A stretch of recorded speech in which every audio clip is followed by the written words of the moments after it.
Hola amigos. Ya ha comenzado a implementarse la degradación total de la Unión Europea. ¿Esto se ha visto alguna vez en la historia? Todos sabemos que el colonialismo ha provocado exterminios horribles a lo largo de la historia. Pero lo que estamos viendo actualmente ante las cámaras de los móviles de todo el planeta, es la culminación de la depravación total del ser humano. Polonia ya ha iniciado la deportación de 80.000 ucranianos para ser movilizados, así lo informa la agencia AVIA. ¿Cómo se puede hacer semejante crimen de lesa humanidad? O sea, que la OTAN acosa a Rusia para intentar destruirla, provocan la actual guerra de Ucrania cuando perpetraron el golpe de estado de Maidán. Pero han secuestrado al pueblo ucraniano para que sean exterminados como carne de cañón en el frente, y los que han huido de la guerra por el motivo que sea, ahora los deportan para que ningún ciudadano de la Unión Europea tenga que morir en semejante atrocidad que han organizado los de la OTAN. Esto ya no tiene remedio ni vuelta atrás. El mundo ha entrado en fase crítica para soportar lo insoportable. Hay una frase que atribuyen a un ateo compulsivo como fue Arthur Schopenhauer, que en unas de sus frases dijo: el mundo es el infierno, y los hombres son tanto las almas atormentadas, como los demonios que las atormentan. En respuesta a una solicitud de la parte ucraniana, las autoridades polacas han comenzado a deportar a ciudadanos ucranianos varones en edad militar que abandonaron su tierra natal huyendo de la guerra después del 24 de febrero de 2022. Esta decisión puede afectar a unos 80.000 ucranianos que residen temporalmente en Polonia. Tras la introducción del estado de emergencia en Ucrania, muchos hombres intentaron evitar ser reclutados en el ejército abandonando el país sin los permisos y documentos adecuados. La mayoría de ellos eligió Polonia como refugio temporal debido a la proximidad geográfica y las similitudes culturales. Sin embargo, actuando de conformidad con los tratados internacionales y las obligaciones con Ucrania, las autoridades polacas decidieron iniciar el proceso de devolución de estas personas a su tierra natal. Los representantes oficiales de Polonia enfatizan que actúan sobre la base de los intereses del Estado ucraniano, y tienen como objetivo apoyar a Ucrania en la situación actual. El procedimiento de deportación se llevará a cabo de conformidad con las normas y estándares internacionales. Todo ucraniano tendrá derecho a asistencia jurídica, así como a presentar pruebas de que ha abandonado el país por una buena razón, y voy yo y me lo creo. Y no está sujeto a servicio militar obligatorio. Sin embargo, se necesitarán varios meses para implementarlo. Según el asesor del jefe interino de la República Popular de Donetsk, Jan Gajin, los países de la Unión Europea pueden comenzar a extraditar a los ucranianos fugitivos a Kiev, como lo hizo Polonia. Evaluó que las autoridades polacas comenzaron a extraditar a Kiev a ucranianos que abandonaron en secreto el territorio de su país por miedo a ser movilizados. La pelota aún es pequeña y no hay ningún lugar al que huir, dijo Gajin, citado por Moskovsky Komsomolets.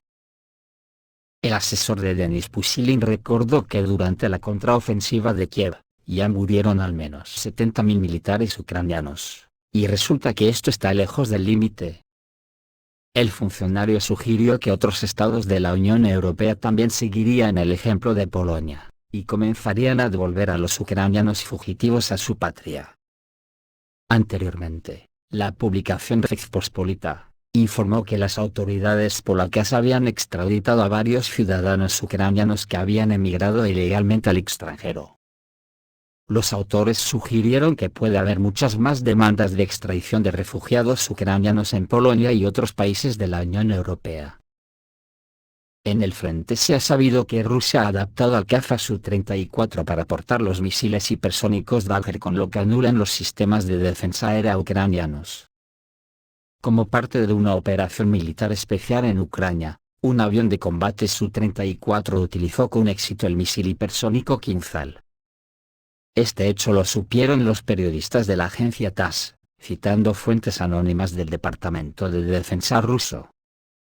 Durante la operación rusa en Ucrania, el Su-34 lanzó el misil hipersónico Kinzhal. Este es el primer uso exitoso de este tipo de arma en condiciones reales de combate. El misil hipersónico Kinzhal es uno de los últimos logros de la industria de defensa rusa, capaz de alcanzar objetivos a largas distancias a velocidad hipersónica. Anteriormente se creía que los cazabombarderos Su-34 no estaban diseñados para tales lanzamientos, por lo cual ha resultado una noticia muy inesperada. Las Fuerzas Armadas de Ucrania no pueden rastrear todos los vuelos de los cazabombarderos rusos Su-34, en el contexto del anuncio de que los cazabombarderos rusos Su-34 comenzaron a atacar la zona con misiles hipersónicos Kinzhal. Los expertos llegaron a la conclusión de que esto hace absolutamente inútil que Kiev utilice cualquiera de los sistemas de defensa aérea disponibles en el país. Por defecto, los sistemas de defensa aérea ucranianos están desactivados o funcionan en modo pasivo. Teniendo en cuenta que la OTAN podría transmitir información a las Fuerzas Armadas de Ucrania sobre el despegue de los aviones con misiles hipersónicos Daher, la situación con los cazabombarderos es completamente diferente. Es imposible rastrear cada despegue de un avión de este tipo, lo que significa que los ataques a las Fuerzas Armadas de Ucrania se llevarán a cabo en un momento absolutamente impredecible. Ante el cariz que ha tomado la guerra, Occidente se juega una última baza a la desesperada, y ha iniciado una semana de presión sobre los países socios de Rusia. Empezarán por los Emiratos Árabes Unidos, país que, según funcionarios occidentales, podría ayudar a Rusia en el conflicto de Ucrania.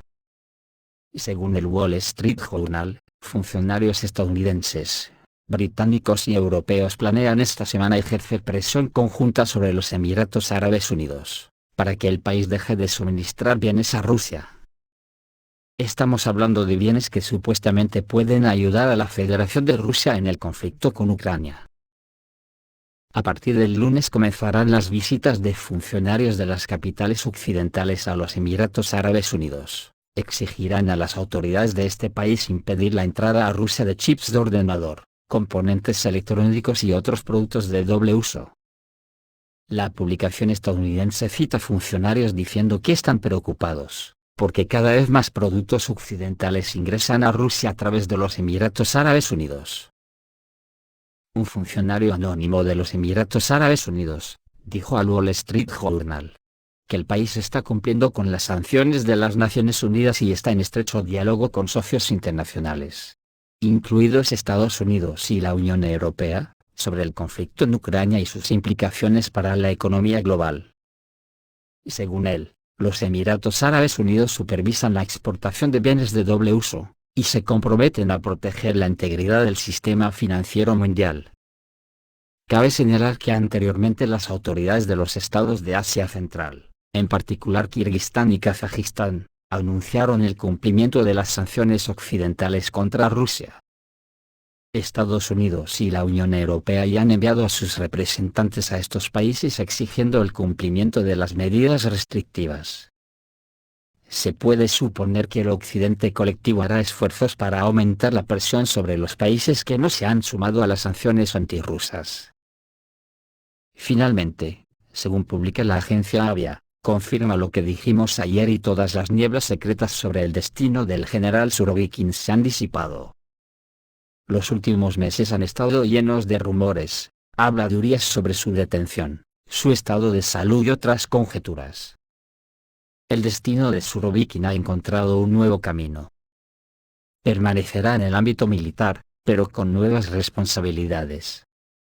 Ahora dirigirá el Comité Coordinador de Defensa Aérea dependiente del Consejo del Ministerio de Defensa de la Comunidad de Estados Independientes.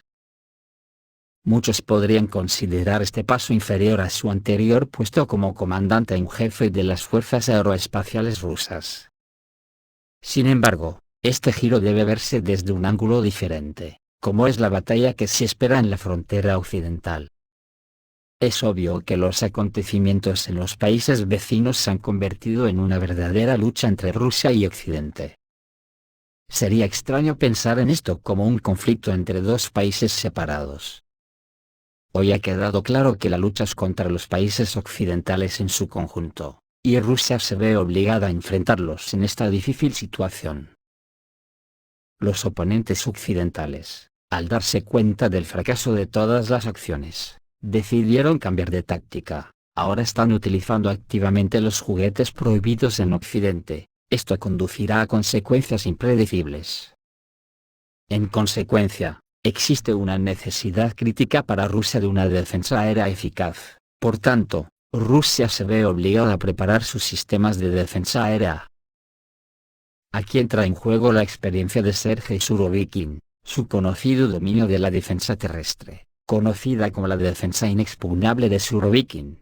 Fue un testimonio de su capacidad para crear sistemas de defensa eficaces. Se necesitan los mismos principios en el aire, y más si pensamos que la guerra puede pasar en cualquier momento a nuclear.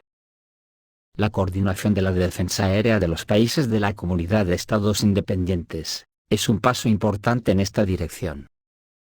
Es especialmente necesario mejorar el trabajo de la defensa aérea bielorrusa, ya que es a través de su territorio donde puede ocurrir el siguiente evento.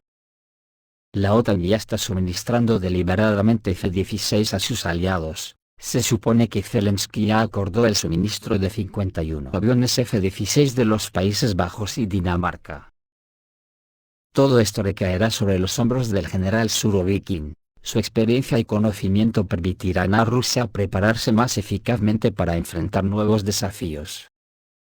Incluso a pesar de su nuevo cargo, Surovikin sigue siendo el comandante en jefe de las fuerzas aeroespaciales rusas, y así figura en el sitio web oficial del Ministerio de Defensa ruso.